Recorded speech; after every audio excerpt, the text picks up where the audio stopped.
ఏదైతే చిట్యాల మండలంలో అత్యధిక సంఖ్యలో ఉన్నటువంటి గొల్ల కురుమల యొక్క సంక్షేమం కోసం ఈ రాష్ట్ర ప్రభుత్వం మొండి వైఖరిని అవలంబిస్తుందో, మరి రెండో విడతలో గొర్రెలు ఇస్తామని చెప్పి డబ్బులు వసూలు చేసినటువంటి ఈ కేసీఆర్ వైఖరిని ఎండగట్టేందుకు ఇక్కడికి విచ్చేసినటువంటి మా మిత్రులు అరవిందరెడ్డి, నియోజకవర్గ ఇన్ఛార్జ్ శ్రీ చందుపట్ల కీర్తిరెడ్డి గారికి, ఇక్కడికి వచ్చినటువంటి కార్యకర్తలకి, గొల్ల కుర్మ యాదవులకి, మిత్రులందరికీ కూడా పేరు పేరున ధన్యవాదాలు, నమస్కారాలు తెలియజేస్తూ, మరి ఈ మండలంలో ఈ రాష్ట్రంలో అనేక మంది యాదవులు ఇవాళ రోడ్డు మీద పడి ఉన్నారు.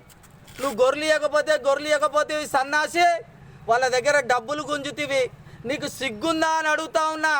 ఈ సిగ్గులేని కేసీఆర్కి కొమ్ము కాసే స్థానిక లీడర్లకు, ఎమ్మెల్యేలకు అంతకన్నా సిగ్గుందా అని నేను ఈరోజు అడుగుతా ఉన్నా.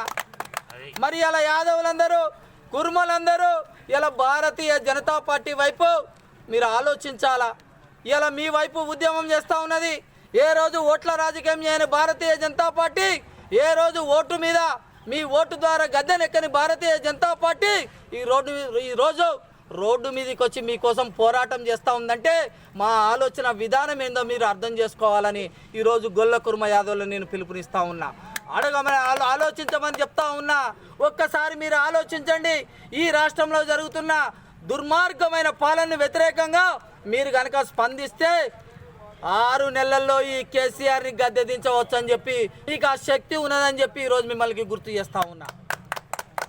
మీరు చూస్తూ ఉన్నారు, భారతీయ జనతా పార్టీ అధికారంలో రాకముందే ఎల్ఆర్ఎస్ని అధికారంలోకి వచ్చి రద్దు చేస్తామంటే 55 సీట్లు గెలుచుకున్నాం మేము, 48 సీట్లు గెలుచుకున్నాం మేము.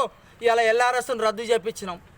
మరి ఈరోజు రేపు అనేకమైన విషయాల్లో ఇలా కేసీఆర్ మెడలు వంచినాం. రానున్న రోజుల్లో కేసీఆర్ మెడలు వంచాలన్నా, ఈ నిరంకుశ పాలనను గద్దె దించాలన్నా, ఇలా ఈ కేసీఆర్ ఫామ్ హౌస్ నుంచి బయటికి రావాలంటే ఈరోజు బడుగు బలహీన వర్గాలందరూ కూడా బండి సంజయ్ వెనక రావాల్సిన అవసరం ఉన్నదని చెప్పి మీ అందరినీ కోరుతా ఉన్నా. ఈరోజు బండి సంజయ్ రాష్ట్ర అధ్యక్షులుగా బాధ్యత తీసుకున్న తర్వాత నుంచి ఫామ్ హౌస్లో ఉంటున్న కేసీఆర్కి నిద్ర పడతలేదు, కేటీఆర్కి చెమటలు పడుతున్నాయి, హరీష్ రావు ఇంట్లోంచి వెళ్ళే పరిస్థితి లేదు. దుబ్బాకలో చూశారు మీరు, జిహెచ్ఎంసీలో చూశారు మీరు. రానున్న రోజుల్లో ఎన్నికల్లో కేసీఆర్ గారికి ఏ రకమైన బుద్ధి చెప్పాలంటే ఆ రకమైన బుద్ధి చెప్పడానికి భారతీయ జనతా పార్టీ సిద్ధంగా ఉంది. స్థానికంగా ఉన్నటువంటి యాదవులు ఇలా మనం రాజకీయంగా చైతన్యమైనప్పటికీ కూడా ఇలా అట్టడుగు స్థాయిలో ఉన్న గొర్రెల కాపర్ల పరిస్థితి పట్టించుకునే పరిస్థితి యొక్క నాదులు లేదు. మన ఓట్లతోటి నాయకుడిగా ఎదిగిన వాడు తెల్ల కార్లలో తిరుగుతుంది తప్పితే ఇలా గొర్రెల కాపర్ల సంగతి, గొల్లోల సంగతి మాట్లాడే పరిస్థితిలో లేరు.